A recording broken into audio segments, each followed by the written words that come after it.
Channel में आज हम लोग करने वाले हैं बुक्स एंड ऑथर का सेकंड पार्ट। फर्स्ट पार्ट हो चुका है जिसमें एंशियंट हिस्ट्री और मिडिएवल हिस्ट्री को कवर किया गया था। ये सेकंड पार्ट है जिसमें आधुनिक एवं समकालीन इतिहास के सारे बुक्स एंड ऑथर्स को कवर किया जाएगा। तो चलिए अपने पहले प्रश्न की तरफ चलते हैं। पहला प्रश्न हमारा ये है कि महात्मा गांधी की प्रसिद्ध आत्मकथा सत्य के साथ मेरी प्रयोग मूल रूप से किस भाषा में लिखी गई थी?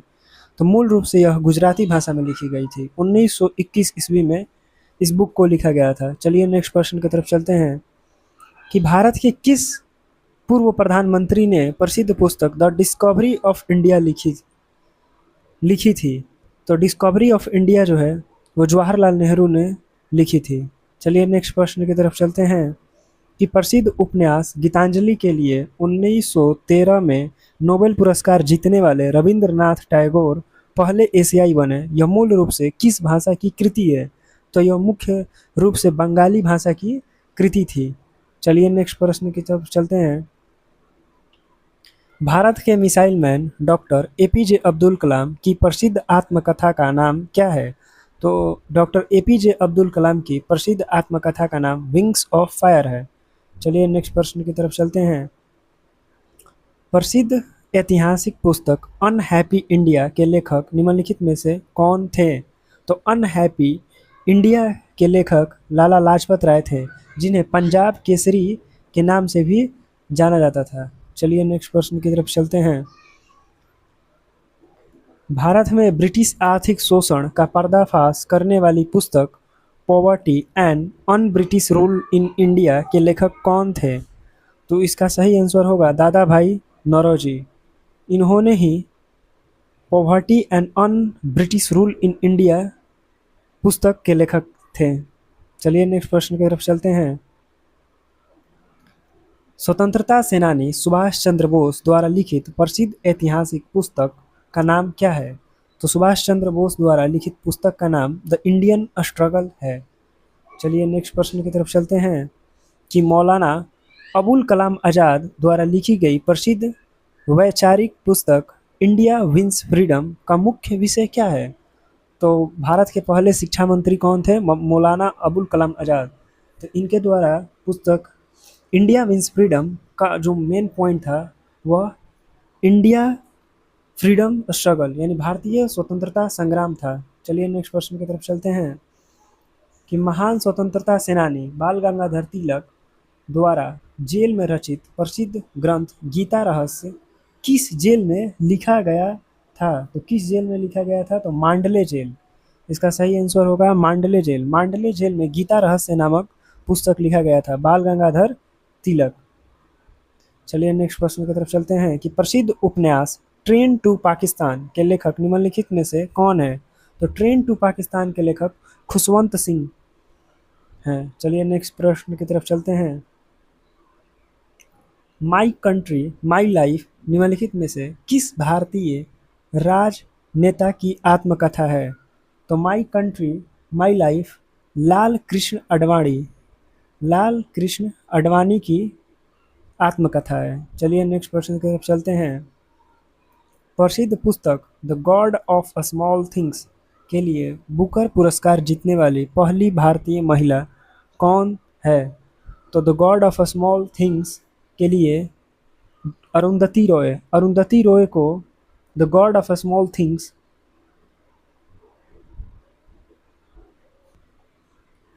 तो इसका सही आंसर होगा अरुंधति रॉय जो the God of small things के लिए उन्हें बुकर पुरस्कार मिला था।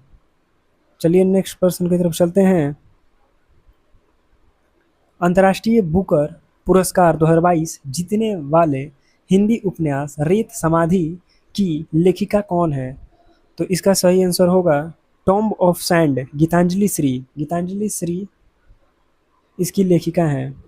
चलिए नेक्स्ट क्वेश्चन की तरफ चलते हैं कि निम्नलिखित में कौन सा प्रसिद्ध काल्पनिक शहर मालगुडी डेज की कहानियों के लेखक हैं? तो मालगुडी डेज की कहानियों के लेखक आर के नारायण है। चलिए नेक्स्ट प्रश्न की तरफ चलते हैं।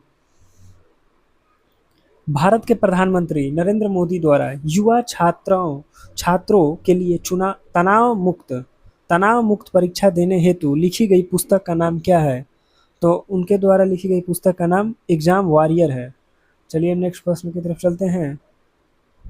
प्रसिद्ध अंग्रेजी उपन्यास अ सुटेबल बॉय के लेखक निम्नलिखित में से कौन है? तो अ सुटेबल बॉय के जो लेखक हैं वो विक्रम सेठ हैं, विक्रम सेठ।